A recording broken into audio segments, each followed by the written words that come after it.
J.D.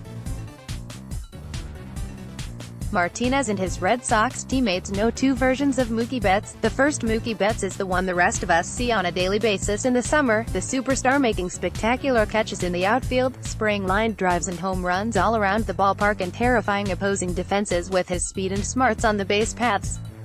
And he's the one making everything look easy, dominating the game with his ever-present smile. More, Sporting News 2018 NL All-Stars. I just love that he is such a laid-back guy. He gets along with everyone, Martinez told Sporting News. And then, there's the other Mookie Betts. Then when you talk about hitting, he gets very serious, Martinez said. It is almost like he wants to learn too much.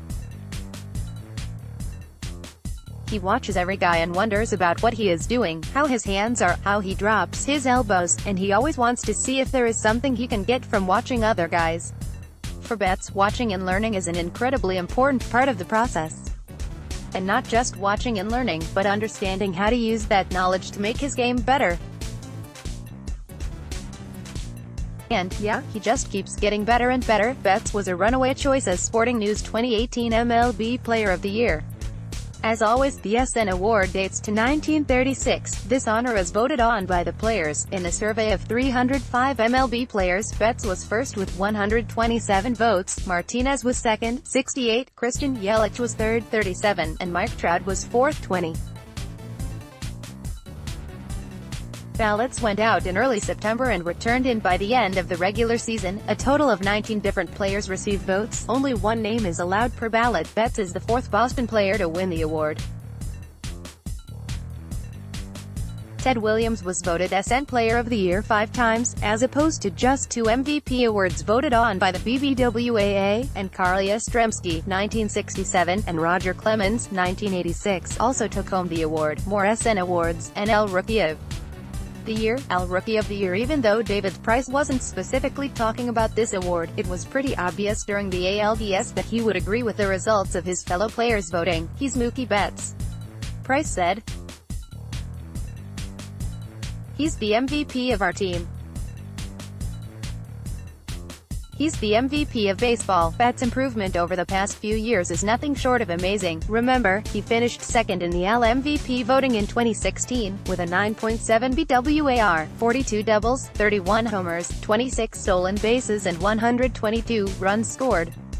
In 2018, with 116 fewer plate appearances thanks to a stretch on the disabled list with an abdominal strain, Betts had a 10.9 BWAR, 47 doubles, 32 homers, 30 stolen bases and 129 runs scored. That's crazy. More SN awards. NL Manager of the Year, All Manager of the Year, and those are just the counting, cumulative stats.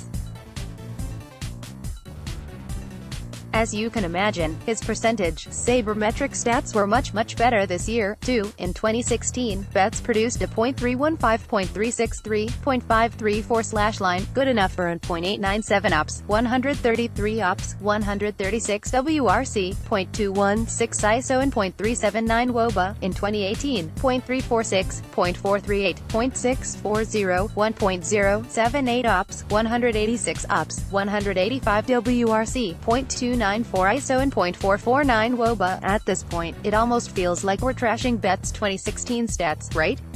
We're not, of course, but just trying to show how much better Betts is now than in 2016, and he was deemed the second best player in the AL in 2016. That is bonkers, really. He's got a near-perfect swing for him, Martinez said.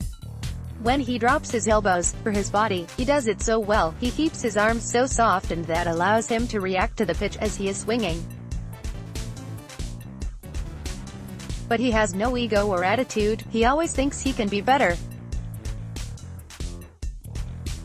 He's just a special guy, a young guy who is really mature. Even more amazing is how Betts put up middle-of-the-order power numbers from the leadoff spot. Historic numbers. He's definitely been our spark plug, Boston ace lefty Chris Sale said. When you're facing Mookie Betts, the first batter of the game, that's a tough role. More SN awards. Comeback Players of the Year. Betts is the first leadoff hitter ever to lead his league in slugging percentage. And Betts didn't just lead the AL with his .640 slugging percentage, .644 in the leadoff spot. He led all of baseball. In 2017, Charlie Blackmon became the first hitter with at least 550 plate appearances in the leadoff spot to finish a season over .600. He was at .602, and before Betts this year, Rickey Henderson owned the Als' best slugging percentage with at least 550 leadoff PA at .579 in 1990. Speaking of Henderson, a Hall of Famer considered the best slugging leadoff man in baseball history, he only had one other season, with a slugging percentage in the leadoff spot above .500, .515 in 1988. During his power peak 1983-94, when he averaged 18 homers a year, Henderson's slugging percentage was .465, so, yeah, what Betts did in the leadoff spot this year was historic. He's been the same guy through it all, since I've been here, Sale said. And it doesn't happen by accident, neither. He puts in the work and shows up every day ready to go. I think there's a lot of other factors that go into it, but hard work pays off, and we say it. The rest of baseball say it too, and that's why his fellow players voted Betts the Sporting News Player of the Year.